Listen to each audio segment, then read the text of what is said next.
Hey everyone, Michelle here, the Brave Homeschooling Mama. Welcome back to my channel. I am a homeschool mom to a first grader and a ninth grader, and my videos are all about curriculum reviews and day-to-day homeschool.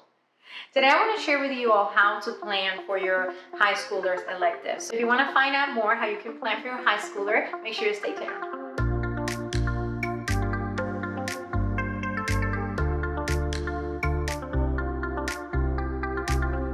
So this year, like some of you might know, I have a ninth grader, and this year has been a year of learning because this is something new for me, new for her. So I have been learning how to come up with electives, how to grade the electives, or how to grade classes, how to come up with a grading system, a transcript, and all these things. So everything is new.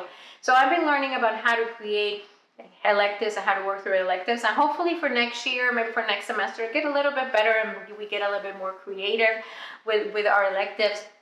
But I wanted to share with you how to get started. So the first thing you should do is you go ahead and brainstorm with your teenager things that could be a possible course. And it is, you have, as a homeschooler, you have your possibilities are endless. You can come up with some things that might be basic, like cooking or gardening or woodworking, but if it's something that your child is interested in, and it might be something that is not as popular, or they might not have as much, classes or books, you can come up with something that your child can do based on their interests. So that's the first thing. Sit down with your high schooler and brainstorm something that they can do as an elective.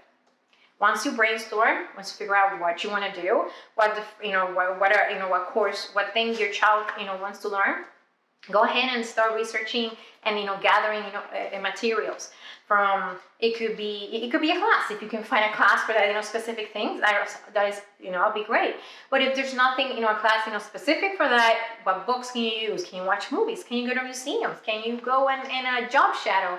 There's tons of ways that you can find resources to work in that specific class. So you go ahead and research what materials you're going to need for that course. Then the third thing that you need to do, you're going to figure out how many credits are you going to give after they're done with the elective.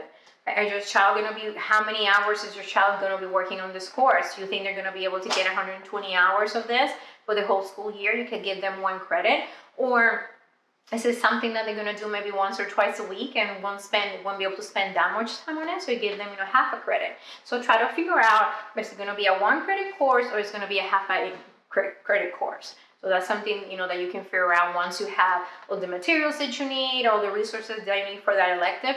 You can figure out how many credits and how much you're going to give your student. Then you are going to figure out a grading method for this course, and make sure your child knows how you're going to grade. Are you going to do grade by a rubric? Just try to come up with a way that you are going to grade your child. And I might do another video later on. I'm still learning about this grading, so different ways that you can grade, and different ways that you can keep records. So that's probably going to be a video that I'm going to be making really soon, so be on the lookout for that. So these are the 4 things that you need to be able to plan for an elective for your child. Brainstorm, brainstorm what your child wants to do. Research, materials. Figure out how many credits you're going to give them, and then figure out how you're going to grade them. And that's simple. So now that you know how to create how to plan for an elective, you can go ahead and plan out what your child wants to do. Like I said at the beginning, your possibilities are endless. So go ahead and try to come up with something that's going to be enjoyable for your student for their school year. Thank you so much for watching. Enjoy this video. Make sure you give it a thumbs up, and also make sure if you don't follow me on Facebook and Instagram that you do so for more ideas and motivation. I will see you soon. Bye.